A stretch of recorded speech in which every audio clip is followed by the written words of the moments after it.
Hey there, it's Fresh Roof. We're diving into the top 100 questions we get asked about roof maintenance and protection for your asphalt shingle roofs.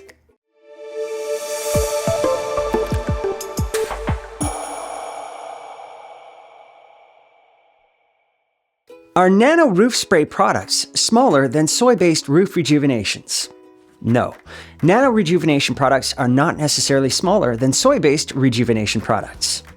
Most polymer emulsions, including nano rejuvenation products, typically range between 30 nanometers (nm) and 200 nm. While this is smaller than traditional coatings, it is still too large to effectively penetrate deep into asphalt shingles. Soy-based rejuvenation products, like Fresh Roof's modified triglyceride formula, have molecules in the 2 to 5 nanometer range, which is significantly smaller than most nano formulations. This ultra-small molecular size allows Fresh Roof to penetrate deeper, replenish lost oils, restore flexibility, and provide long-lasting roof protection at a level that nano rejuvenation products simply cannot match.